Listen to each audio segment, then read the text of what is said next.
दोस्तों कहते हैं कि जब एक साधारण आदमी कुछ ऐसा कर दे कि लोग उसे जननायक कहने लगे तो बात तो जरूर होगी। जब आपका सबसे भरोसेमंद आपको धोखा दे दे, आपकी पीठ पे छुरा घोंप दे, तब भी बात तो जरूर होगी। और जब बदला किसी को लेने के लिए उसको जमीन पर पटकने की कोई कोर कसर बाकी ना छोड़े तो भी बात तो जरूर होगी। नमस्कार, मेरा नाम है प्रदीप चौहान। देश कभी एक कैसा हो, देश कभी एक कैसा हो, देश कभी एक कैसा हो, देश कभी एक कैसा हो, देश कभी एक कैसा हो।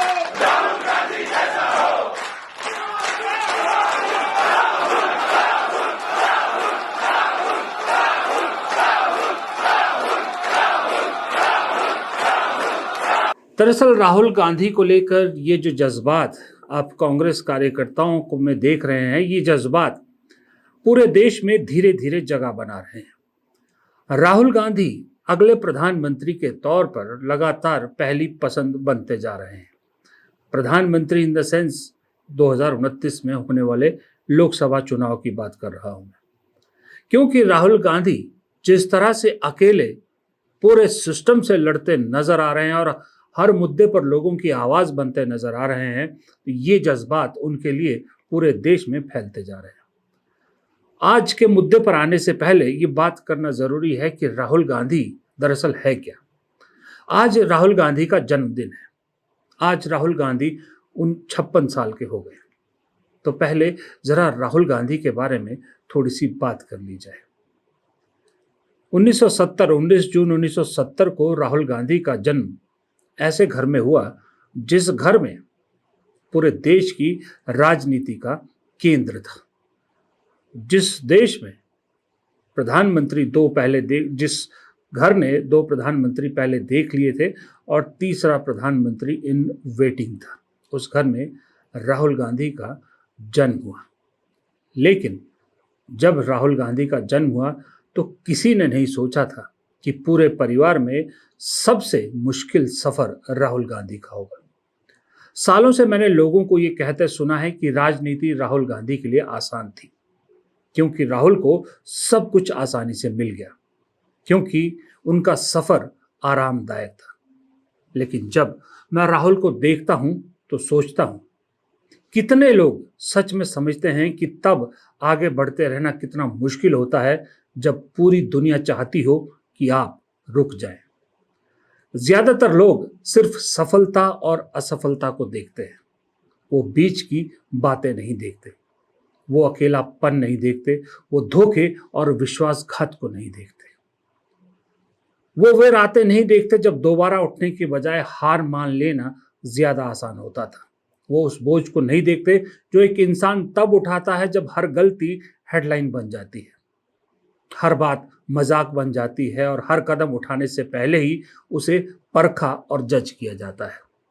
फिर भी किसी तरह वो आगे बढ़ता रहा, इसलिए नहीं कि रास्ता आसान था, बल्कि इसलिए क्योंकि उसको यकीन था कि मंजिल दर्द से कहीं ज्यादा जरूरी है। मैंने बहुत कम मुश्किलों का सामना करने वाले लोगों को उम्मीद खोते देखा है। मैंने लोगों को राहुल के मुकाबले बहुत कम आलोचना के बाद ही हार मानते हुए देखा है। लेकिन राहुल डटे रहे, हर अपमान को सहा, हर झटके को झेला, हर हार को स्वीकार किया और हौसले को तोड़ने की हर कोशिश का सामना किया। और हर कड़वाहट पालने के बजाय उसने हमदर्दी को चुना, गुस्सा करने की बजाय दया और करुणा का रास्ता चुना, दीवारें खड़ी करने की बजाय दरवाजे खोलते रहे। यही बात राहुल के सफर को असाधारण बनाती है। राजनीति नहीं, चुनाव नहीं, सत्ता नहीं, बल्कि सब कुछ होने के बाद भी इंसान बने रहने की काबिलियत। जब मैं राहुल के सफर को पीछे मुड़ के देखता हूं तो मुझे कोई ऐसा आदमी नहीं दिखता जो किसी पद के पीछे भाग रहा हो, बल्कि मुझे एक ऐसा इंसान दिखता है जो लोगों की तलाश कर रहा है, उनकी बातें सुन रहा है, उनसे सीख रहा है और उन लोगों के साथ खड़ा है जिन्हें अक्सर भुला दिया जाता है।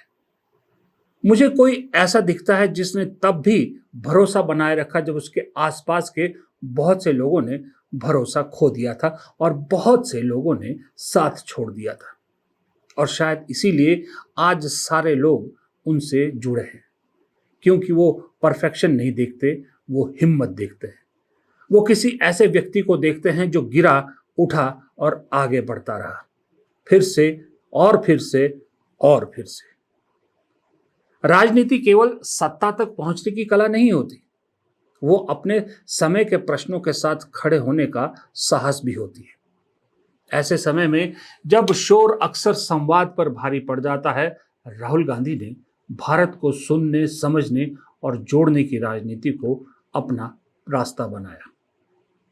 कन्याकुमारी से कश्मीर तक की यात्रा केवल भूगोल को नापने का प्रयास नहीं था, वो भारत की आत्मा को पढ़ने का प्रयत्न था। लोकतंत्र की सबसे बड़ी शक्ति ये नहीं कि उसमें असहमति नहीं होती, बल्कि ये कि उसमें असहमति को भी सम्मान मिलता है। मुझे पता है, जी हाँ, मुझे पता है आप में से कई लोग जो ये वीडियो देख रहे हैं, वो लोग राहुल गांधी और कांग्रेस से नफरत करते हैं, मुझे मालूम है, क्योंकि मीडिया ने सालों से आपका पूरा ब्रेन वॉश कर दिया है। कोई बात नहीं, आपको राहुल गांधी को वोट देने की जरूरत नहीं है, उन्हें सपोर्ट करने की भी जरूरत नहीं है, लेकिन एक बात जरूर समझ लीजिए, राहुल गांधी आपके बच्चों के भविष्य का सवाल उठाने कोटा पहुंचा, क्योंकि वो पागल है। वो आपके बच्चे के भविष्य को लेकर चिंतित है। उसे वोट नहीं चाहिए, उसे बस भारत का भविष्य उज्जवल चाहिए। वो आया और उसने सिर्फ आपके बच्चे के भविष्य की बात की, आपके वोट की नहीं। इसलिए नफरत के इस दौर में वो आपकी नफरत से चुनाव हार जाता है, लेकिन अगर आप साथ हैं तो वो आपके बच्चे का भविष्य बना सकता है। आप अपने बच्चों के भविष्य का सोचिए, नेताओं के बच्चों का नहीं। आज राहुल गांधी के जन्मदिन पर बस मैं इतना कहना चाहूंगा कि इतिहास जीतों को याद रखता है, लेकिन लोग हिम्मत को याद रखते हैं। आपकी सबसे बड़ी उपलब्धि राहुल जी शायद अभी कोई पद या ओहदा नहीं होगी। हो सकता है जिंदगी में आए तमाम उतार चढ़ाव के बावजूद लोगों पर आपका भरोसा कभी कम ना हुआ हो, लेकिन सफर अभी खत्म नहीं हुआ है। लेकिन आप उससे कहीं आगे आ चुके हैं, जितना ज्यादा लोगों को मुमकिन लगता है या नामुमकिन लगता है। कहिए, विरासत तो कई लोगों को मिलती है, लेकिन बहुत कम लोग ही उसका बोझ उठाते हुए भी मुस्कुराने की हिम्मत जुटा पाते हैं।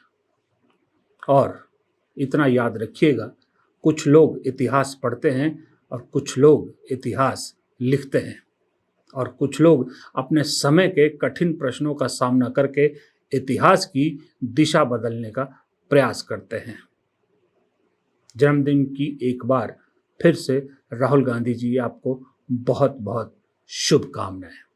अब जन्मदिन से बाहर निकल के जरा राजनीति की भी बात कर लें, क्योंकि आज राहुल गांधी का जन्मदिन है और जन्मदिन से ठीक एक दिन पहले राहुल गांधी को एक ऐसा तोहफा मिला जिसकी शायद उन्होंने कल्पना भी नहीं की थी। और वो तोहफा मिला उस पार्टी से जिस पर राहुल गांधी ने एक जमाने में आंख मूंद कर विश्वास किया था, क्योंकि वो विश्वास पार्टी पर नहीं, उस पार्टी के नेता पर था जिसका नाम था लालू प्रसाद यादव।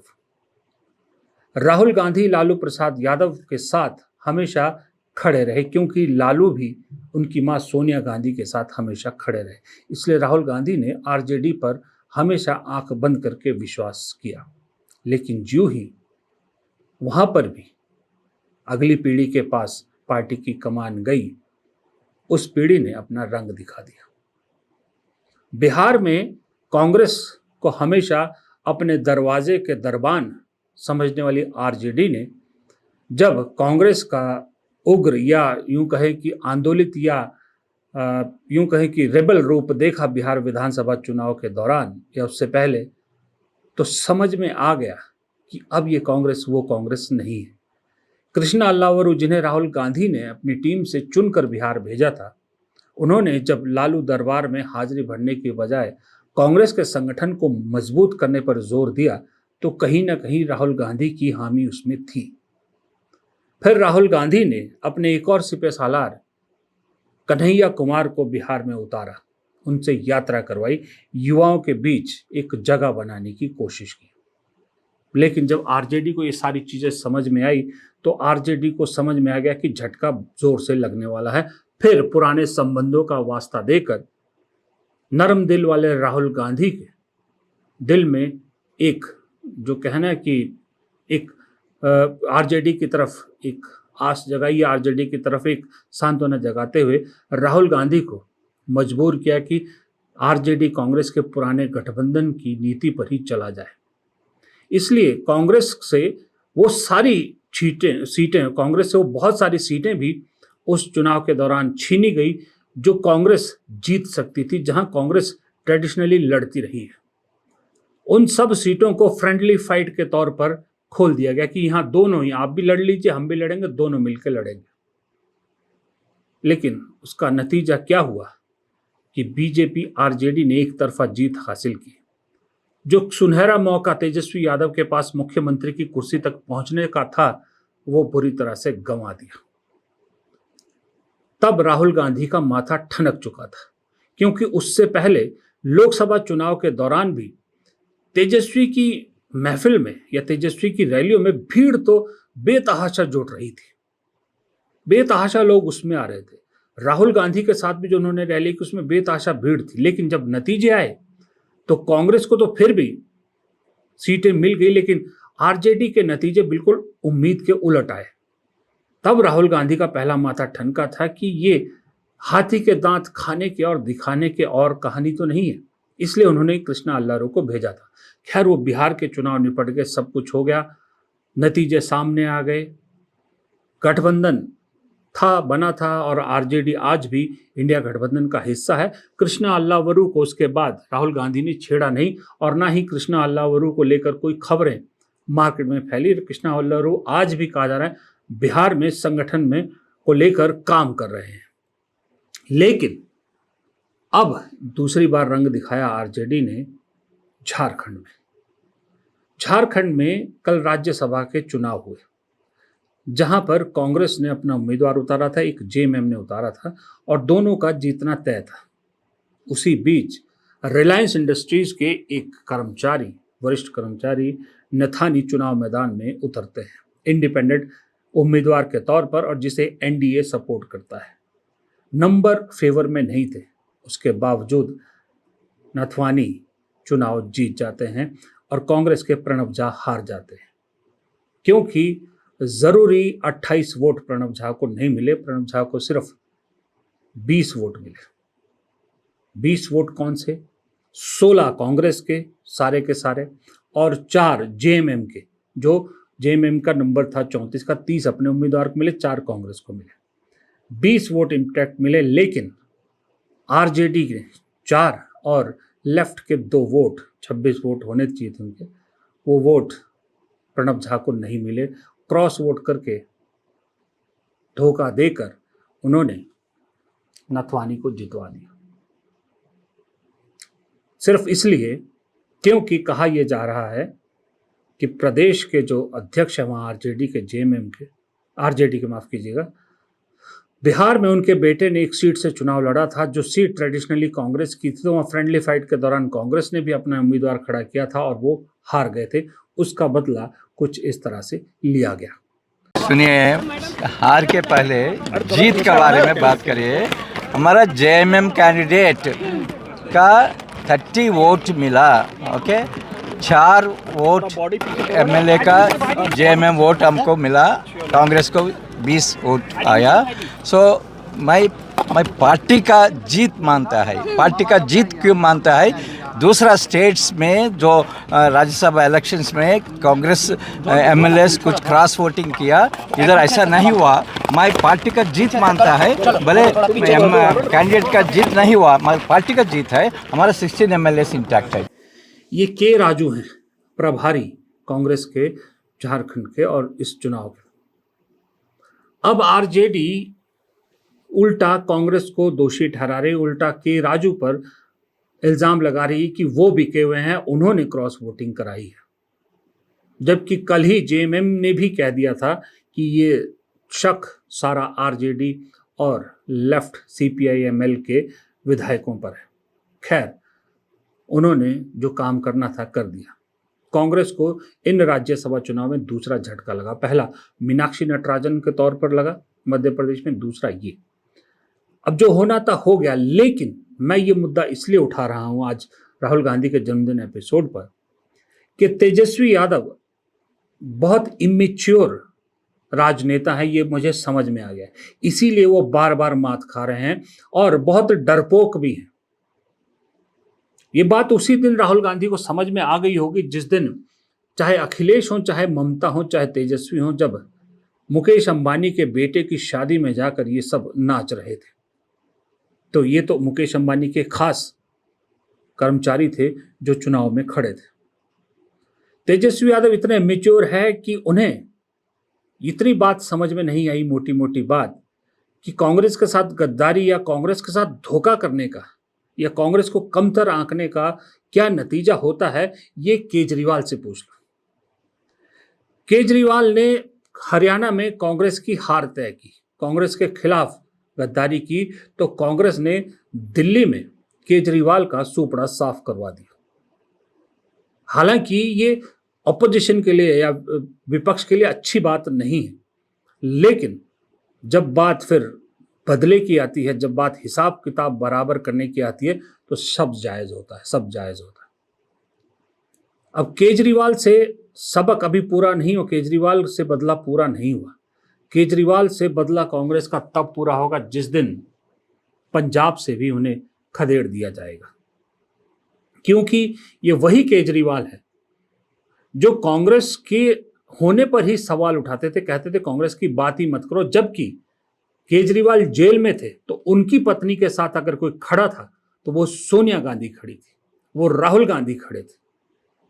उनके सपोर्ट में एक रैली में हेमंत जो है वो अपना माफ कीजिएगा झारखंड वाले, उनके हेमंत सोरेन और अरविंद केजरीवाल के सपोर्ट में आए थे। वो एहसान केजरीवाल भूल गए और बाहर आते ही इतने ओवर कॉन्फिडेंट हुए, कहने लगे कि कांग्रेस की बात करना ही छोड़ दीजिए, कांग्रेस का अस्तित्व खत्म हो गया है। कांग्रेस ने एक झटके में जमीन पर पटक दिया, दुश्मन के दुश्मन को दोस्त समझ लिया और अब पंजाब में पटखनी देने वाले।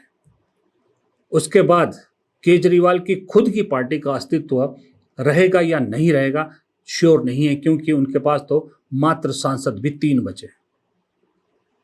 अब इतना कुछ होने के बाद भी अगर आरजेडी या तेजस्वी केजरीवाल से सबक नहीं ले रहे तो आप इसे मैच्योर राजनेता तो कतई नहीं कहेंगे। एक नासमझ नेता के अलावा आरजेडी को या तेजस्वी को मैं नहीं समझता कुछ। जिस पार्टी ने उनका घर तोड़ दिया, जिस पार्टी ने उनको खत्म करने में कोई कसर नहीं छोड़ी है, उसी पार्टी के दलाल बन के अगर उनके साथ खड़े होकर अपने आप को इंडिया गठबंधन का हिस्सा कहना आरजेडी चाहता है, तेजस्वी चाहते हैं, तो फिर ये राजनीतिक बेवकूफ़ी उन्हें बहुत जल्द और बहुत भारी पड़ने वाली है। इस पर और बात किसी दिन करेंगे, क्योंकि राहुल गांधी वो बला हैं जो जिद पकड़ लेना तो फिर छोड़ते नहीं हैं, क्योंकि वो जून की पैदाइश है, 19 जून 1970। मैं इसलिए ये कह सकता हूँ कॉन्फिडेंस से क्योंकि मैं खुद 11 जून 1973 की पैदाइश हूँ। कुछ दिन पहले ही मेरा भी जन्मदिन गया है और मैं जानता हूँ जून में पैदा होने वाले अगर जिद पकड़ लेना, किसी कोई चीज़ ठान ले, फिर उसे पूरा किए बगैर रुकते नहीं हैं। खैर, जाते जाते एक बार फिर राहुल गांधी को जन्मदिन की बहुत बहुत शुभकामनाएं और अपने इस दोस्त को इजाज़त दीजिए। वीडियो पसंद आया लाइक कीजिएगा, शेयर कीजिएगा, कमेंट बॉक्स में अपनी राय आप भी ज़रूर रखिएगा और चैनल को सब्सक्राइब करना मत भूलिएगा। नमस्कार।